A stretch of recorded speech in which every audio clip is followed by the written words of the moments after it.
అంచనాలు వాళ్ళు వేసుకోవచ్చు. కానీ ఒకటైతే అంతిమంగా ప్రజలది విజయం అవుతుంది. ఈసారి స్పష్టంగా ఒక నిర్ణయానికి ముందే వచ్చినట్టుగా ఎలాంటి విశ్లేషకులు ఎన్నైనా చెప్పచ్చు, లేదా పోలింగ్ దీనికి సంబంధించి అంచనాలు కట్టే వాళ్ళు ఏమైనా చెప్పచ్చు, కానీ అంతిమంగా ప్రజలది విజయం అవుతుంది.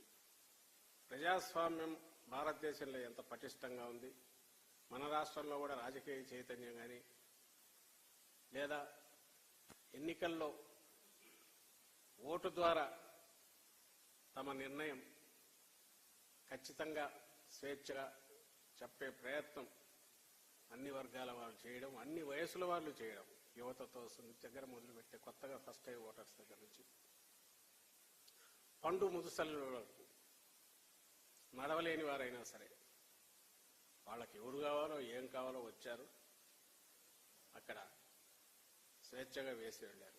అది బాగా అందరం ఆనందించదగ్గ విషయం, స్వాగతించదగ్గ విషయం.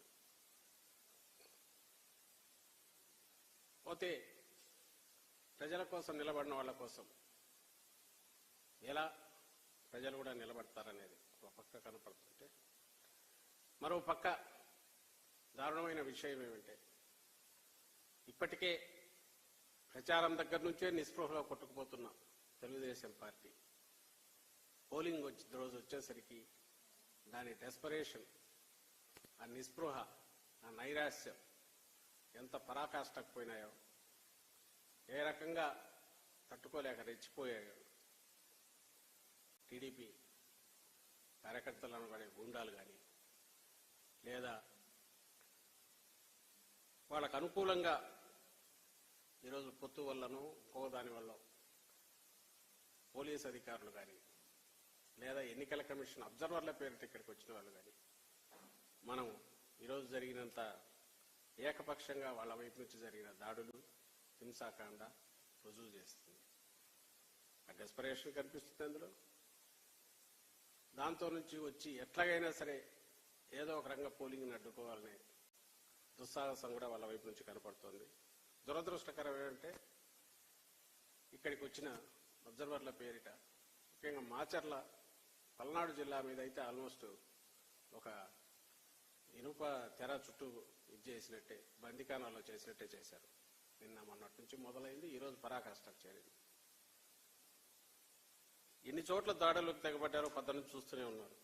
రాష్ట్రమంతా టీడీపీ గుండాలు స్వేచ్ఛగా విచ్చలవిడిగా విశృంఖలంగా రోడ్ల మీద కర్రలు పట్టుకొనో కత్తులు పట్టుకొనో మారణాయుధాలతో తిరగడం, అటాక్ చేయడం. పొద్దునే చిత్తూరులోనే కత్తిపోటుతో మొదలైంది వాళ్ళ పోలింగ్ ఏజెంట్, వైఎస్ఆర్సీపీ ఏజెంట్ మీద అటాక్ చేయడం.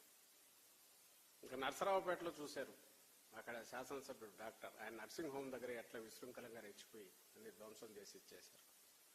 మాచర్ల, దాచేపల్లి, పెనమలూరు, తాడిపత్రి, ఉదయం గంగాధర్ నెల్లూరు, ఆ బౌన్సర్ల కల్చర్ ఎందుకు అర్థం కాదు వాళ్ళది. అక్కడ తెచ్చుకుంటున్నారు.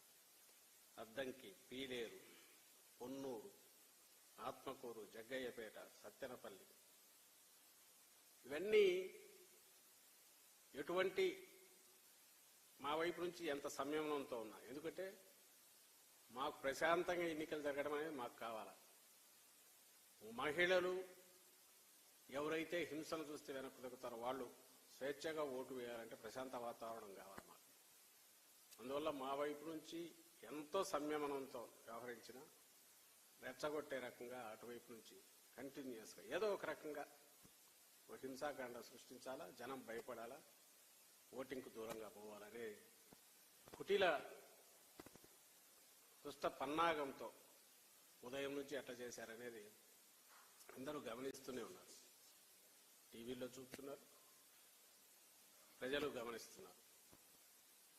మీరే ఎందుకు చేసి ఉండకూడదని మమ్మల్ని అనవచ్చు. మాకు అది ఉపయోగం కాదు, నష్టం. ఎందుకంటే మాకు ఓటు వేసే వాళ్ళంతా నిస్సహాయాలు, నిరుపేదలు, మహిళలు ముఖ్యంగా. మరి ఎవరు చేసింటారనేది ప్రత్యేకంగా చెప్పనక్కర్లేదు. టీడీపీ వాళ్ళే రెచ్చగొట్టి ఏదో ఒక రకంగా కవ్వింపు చర్యలకు పాల్పడి ఏకపక్షంగా దాడులు చేశారు.